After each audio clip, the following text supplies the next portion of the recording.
Hello everyone and welcome back to another massive chess game from the history of chess. And in this chess game we have Viktor Korchnoi with the white pieces and his opponent is Yuri Sakharov. So this chess game was played in 1951.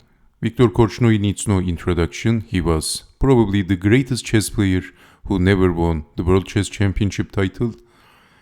Then we have other greats such as Akiba Rubinstein and Paul Keres.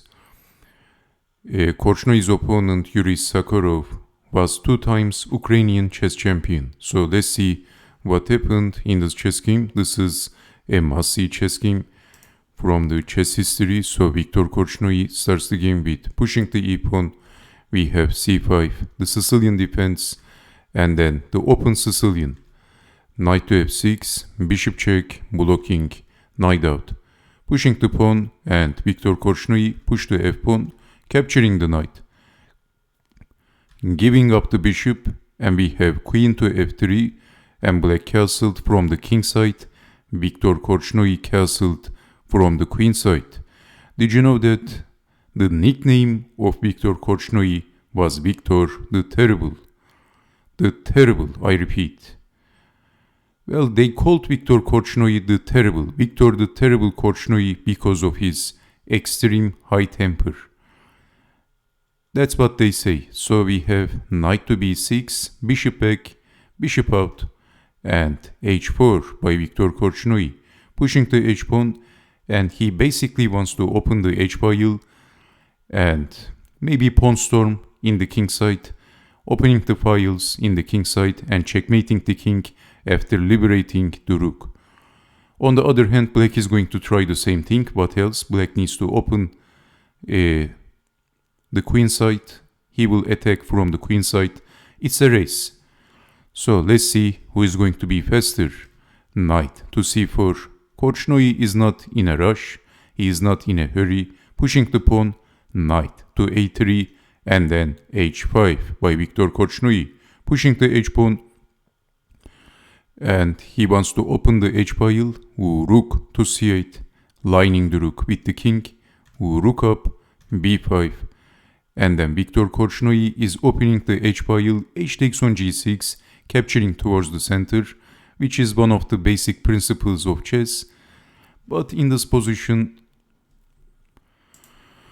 f takes on g6 was the better move.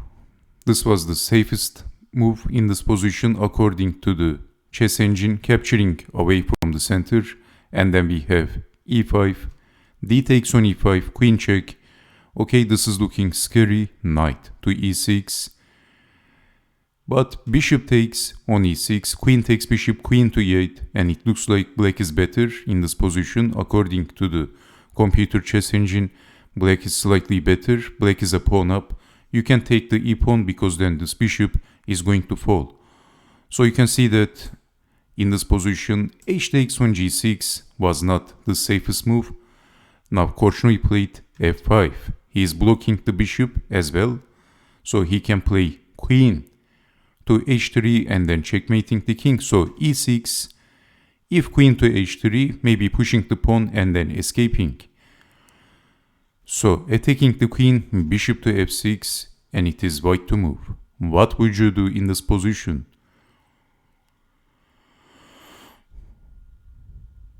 Well, Viktor Korchnoi didn't capture the bishop. He played e5, pushing the pawn and sacrificing the bishop and making room for the knight. Knight to e4 is on the cards.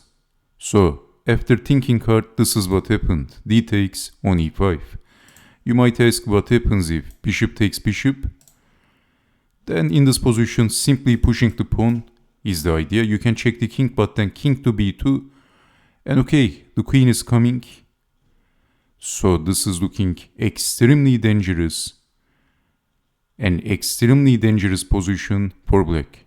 You can see. Rook takes bishop is also the threat. So this is very dangerous. If you want, you can analyze this position deeper. But this is losing for black. So in this position, this is the move of Viktor Korchnoi. e5, what a move. D takes on e5, but then bishop takes on f6, queen takes on f6, and here comes knight to e4 by Viktor Korchnoi. Queen to e7, defending the queen. And maybe in this position, queen to f3 is expected, which would be a fine move, or maybe pushing the pawn is expected. But in this position, Viktor Korchnoi played exciting queen to h5, and he is threatening checkmate. How to defend? Defending like this is the only defense. And then queen takes on g6. Well, in this position, if capturing the queen, what happens then? Then rook check. Only move. Rook check, checkmate. There is no defense, and black is getting checkmated. So this is why we have queen to h5, and not capturing the queen, we have f6. Queen takes on g6. Queen to g7, only defense. Exchanging the queens. Rook check, takes, forking the bishop and the king. Bishop takes on e6, rook check, and black resigned. There is no sensible defense.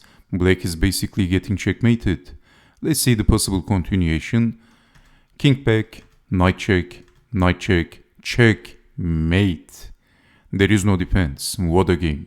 What an incredible chess game by Viktor Korchnoi. Viktor the Terrible. Just like Ivan the Terrible, who was a high-temper Russian Tsar. But Viktor Korchnoi was just a chess player, although they say he had high temper. His nickname was not because he was a terrible chess player.